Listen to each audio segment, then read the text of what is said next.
Halo teman-teman, selamat datang di podcast kita kali ini. Di podcast ini, kita bakal ngobrol santai seputar topik ekonomi yang sering kita dengar, tapi kadang masih suka bikin bingung juga. Sebelumnya, perkenalkan, aku Pina Cahyani, biasa dipanggil Apin, yang bakal jadi host di podcast kali ini. Tapi tentu saja aku di sini nggak sendirian. Di sini udah ada beberapa narasumber yang bakal ikut diskusi juga. Yang pertama ada Silpi. Halo Silpi, apa kabar? Halo Apin, kabar aku alhamdulillahnya baik. Senang bisa ikut ngobrol di podcast kali ini. Kemudian ada juga Tarisa. Halo semuanya, semoga diskusinya nanti seru ya. Selanjutnya ada Nabila Wilma. Halo teman-teman, senang bisa ikut podcast ini.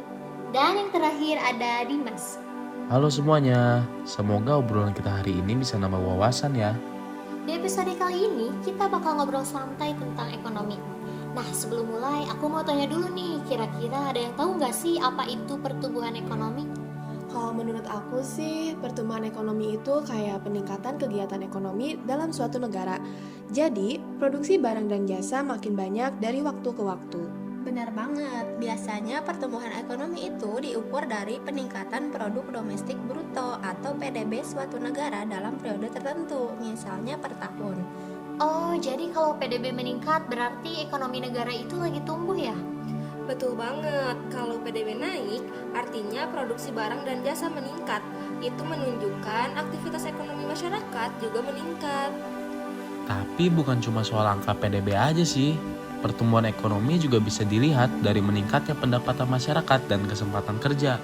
Menarik juga ya. Jadi sebenarnya pertumbuhan ekonomi itu berdampak langsung ke kehidupan masyarakat. Iya, misalnya kalau ekonomi tumbuh, perusahaan biasanya akan meningkatkan produksi. Nah, itu bisa membuka lebih banyak lapangan pekerjaan. Tapi pertumbuhan ekonomi juga dipengaruhi oleh beberapa faktor loh. Ini menarik sih. Kira-kira faktor apa aja tuh? Contohnya, sumber daya manusia, teknologi, modal, dan juga sumber daya alam. Setuju, misalnya teknologi yang semakin maju bisa membuat proses produksi lebih cepat dan efisien. Akhirnya produksi meningkat dan ekonomi bisa tumbuh. Selain itu, pendidikan juga penting. Kalau kualitas SDM-nya bagus, produktivitas kerja juga meningkat. Berarti sebenarnya pertumbuhan ekonomi itu bukan terjadi begitu saja ya, tapi ada banyak faktor yang mempengaruhinya. Betul banget. Dan pemerintah juga punya peran besar.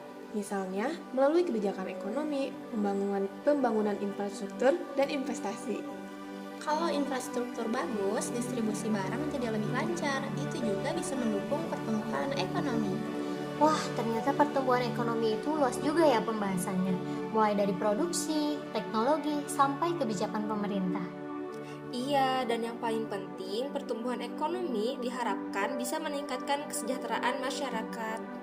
Karena tujuan akhirnya bukan cuma angka ekonomi naik, tapi juga kehidupan masyarakat yang lebih baik. Betul banget. Nah teman-teman, dari obrolan kita hari ini bisa disimpulkan ya bahwa pertumbuhan ekonomi itu peningkatan kapasitas produksi barang dan jasa suatu negara yang biasanya diukur melalui PDB dan dipengaruhi oleh berbagai faktor seperti sumber daya manusia, teknologi, modal, dan kebijakan pemerintah.